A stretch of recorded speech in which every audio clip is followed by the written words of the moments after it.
And so the number one thing is habit creation. And listen, habit creation is very interesting because when you understand, so football is a habit creation machine. It grinds out habits. You got video everywhere. Everyone's watching you all the time. You've got every practice is videos. Every step that you're doing and every play is videoed. So as an offense, so these guys, you look at what they're doing, right? And you see that they all have basically the same technique, and they've all done those things, whether they're pulling the ball or handing the ball off, doesn't matter. They've done those things thousands of times.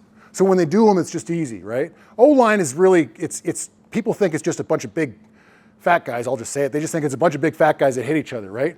But there's this whole technique to it, okay? And it's like all footwork, hand placement, and body position. And so if you need to be in a place, you need to be there. It's like I said, you got to know where you got to be, right?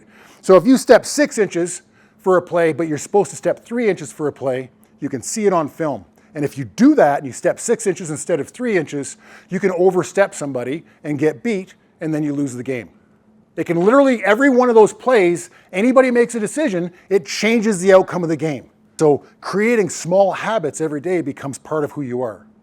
And so it starts actually affecting your outside life because you start realizing it's not just what I do physically, it's how I talk to people.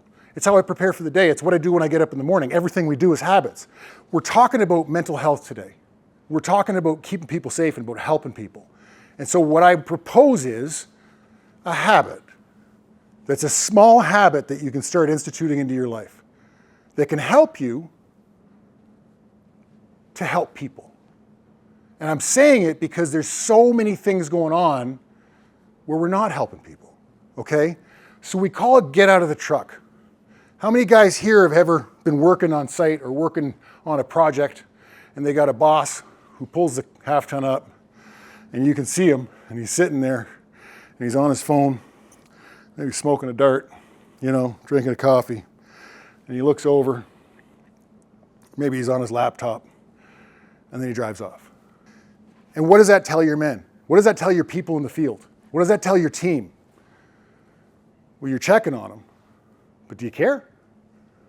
So get out of the truck isn't just about the supervisor, it's about the peers. It's about the people that you're working with on a daily basis. It's about making sure that you're there for people. And so what it means is, how do I create a small habit where I can check up on the people around me? There's mental health issues. We struggle with mental health now to a degree that has never been seen in history before.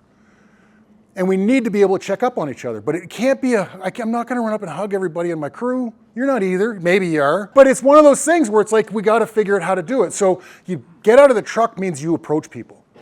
And it means you have a plan. So essentially what you're doing is you're showing commitment, right? You're providing feedback that builds trust. So they actually want to trust you, but you got to give them that feedback. And you figure out what their concerns are, and you actually give them feedback on that too. Whether you can solve problems or not, you give them feedback on that too. And this can be peer-to-peer or top-down or bottom-up, right? It's really about taking care of each other. So the plan is simple. That's that you put it on your calendar or you put it on your agenda in terms of when do I have the opportunity and day to interact with people? And that's my plan. So that's your trigger.